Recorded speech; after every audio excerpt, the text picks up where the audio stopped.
এই এক মুঠো বাদাম আর এই সয়াবিন দিয়ে যে এত সুন্দর একটা রেসিপি হয়, একবার না খেলে কিন্তু বুঝতে পারবেন না। একবার কিন্তু বানিয়ে দেখবেন যে এক মুঠো বাদাম আর সয়াবিন দিয়ে এত সুন্দর একটা রেসিপি। নমস্কার বন্ধুরা, সংসারের রীতিকথায় সবাইকে স্বাগত জানিয়ে আমি তনুশ্রী চলে এসেছি নতুন একটা রেসিপি নিয়ে। কত সহজে আজকে আমি যে রান্নাটা দেখাবো, আর খেতে তো একদম দুর্দান্ত হয়। তাহলে চলুন সঙ্গে থাকুন, দেখতে থাকুন। এখানে আমি নিয়েছি সয়াবিন, আর সয়াবিনগুলো জলে ভিজিয়ে রেখেছি। এটা গরম জলে ভিজিয়ে রেখেছি, 10 মিনিট ভিজিয়ে রাখবো। সয়াবিনগুলো তো আমি এখানে গরম জলে ভিজিয়ে রেখেছি, ততক্ষণ আমি মশলাটা বানিয়ে নেব। এখানে আমি একটা কড়াই বসিয়ে দিয়েছি, আর কড়াই দিয়ে দিয়েছি এক মুঠো বাদাম। এবার বাদামগুলো একটু ভেজে নেব হালকাভাবে, খুব বেশি ভাজবো না যাতে পুড়ে না যায়। এরকমভাবে বাদামগুলো একটু ভেজে নিলাম। হয়ে গেছে বাদামগুলো, এবার আমি অফ করে দিচ্ছি গ্যাসটা, দিয়ে একটু বাদামগুলো ঠান্ডা করে খোসাটা ছাড়িয়ে নেব। বাদামগুলো তো ভাজা হয়ে গেছে, এবার আমি খোসাগুলো ছাড়িয়ে নেব। এবার আমি এই বাদামের খোসাগুলো ছাড়িয়ে নিচ্ছি। এইভাবে একটু ভাজাই আছে, একটু হাতে করে এরকম করলেই কিন্তু খোসাগুলো ছেড়ে যাবে। এইভাবে আমি খোসাগুলো ছাড়িয়ে নিলাম। সব বাদামের খোসাগুলো আমি এইভাবে ছাড়িয়ে নেব। এখানে আমি নিয়েছি বড় চামচের 3 চামচ পোস্ত, আর এই বাদামগুলো খোসা ছাড়িয়েছি। এবার এই খোসা ছাড়ানো বাদামগুলো আর এই পোস্তটা দিয়ে একটা মিক্সিং জার নিয়েছি। আমি মিক্সিং জারে দিয়ে একটা পেস্ট বানিয়ে নেব। এটাই হচ্ছে মশলা। বাদাম আর পোস্তর যে পেস্টটা, সেটা তো বানানো হয়ে গেছে। এবার আমি এটা একটু ঢাকা দিয়ে রেখে দিলাম।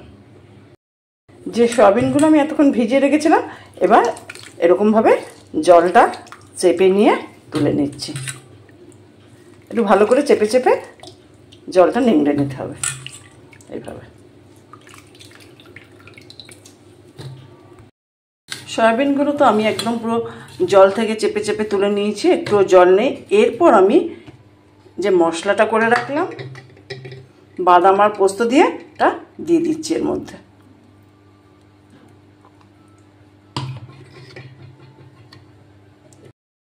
এবার আমি দিয়ে দিলাম 1 চামচ নুন।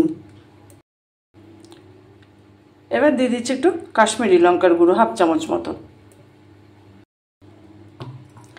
এবার দিয়ে দিচ্ছি একটু সর্ষের তেল।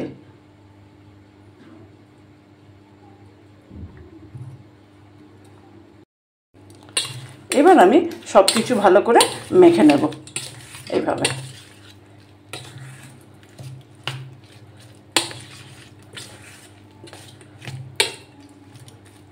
হলুদ কিন্তু আমি দিইনি। এবার আমি একটা টিফিন কৌটো নিয়েছি। আবার টিফিন কৌটোর মধ্যে এই মশলা মাখা সয়াবিনগুলো দিয়ে দিলাম।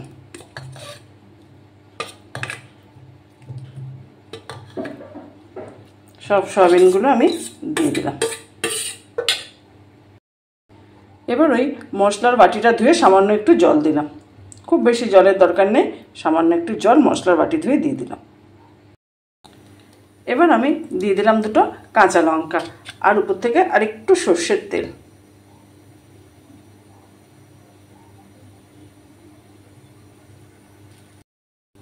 এবার আমি ঢাকনাটা বন্ধ করে দিচ্ছি।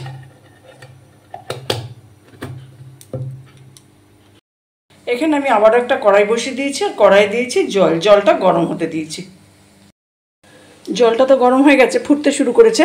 এবার একটা স্ট্যান্ড বসিয়ে দিলাম। তারপর এই যে বাটিটা টিফিন কৌটোটার মধ্যে রেখেছিলাম, সেই টিফিন কৌটোটা বসিয়ে দিলাম। এবার আমি উপর থেকে একটা ঢাকা দিয়ে দিলাম। ঢাকাটা দিয়ে আমি 10 মিনিট রাখবো। 10 মিনিট পর আপনাদের দেখাচ্ছি। 10 মিনিট তো আমি এইভাবে ঢাকা দিয়ে রেখে দিয়েছিলাম। এবার আমি ঢাকাটা খুলে দিলাম। ঢাকাটা খুলে আমি গ্যাসটাও অফ করে দিচ্ছি। তারপর একটু স্ট্যান্ডিং টাইমে 5 মিনিট রাখছি, ঠান্ডা হলে আপনাদের দেখাবো।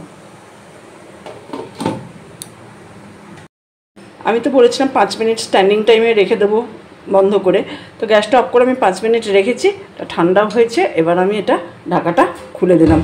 এবার টিফিন কৌটোটা খুলে আপনাদের দেখাচ্ছি। তো ঠান্ডা করে নিয়েছি, তারপর আমি কৌটোর ঢাকাটাও খুলে দিলাম।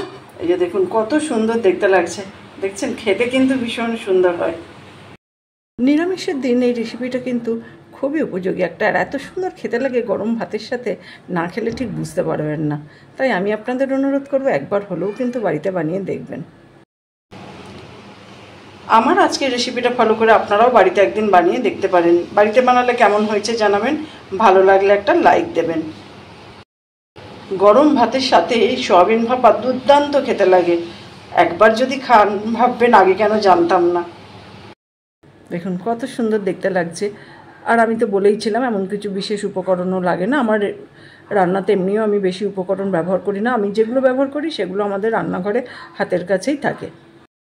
আমার রেসিপিটা ফলো করে আপনারাও বাড়িতে একদিন বানিয়ে দেখতে পারেন। বাড়িতে বানালে কেমন হয়েছে জানাবেন, ভালো লাগলে একটা লাইক দেবেন। যারা এখনও আমার চ্যানেলটা সাবস্ক্রাইব করেননি তাদের অনুরোধ করব আমার চ্যানেলটা সাবস্ক্রাইব করে নেওয়ার জন্য। আর অলরেডি যারা সাবস্ক্রাইব করেছেন, আমার সঙ্গে আছেন, পাশে আছেন, তাদের তো অসংখ্য ধন্যবাদ। এইভাবে আমার সঙ্গে থাকুন, পাশে থাকুন। সবাই ভালো থাকুন, সুস্থ থাকুন। দেখা হবে অন্য কোনো দিন অন্য কোনো রেসিপি নিয়ে। ভালো থাকবেন সবাই।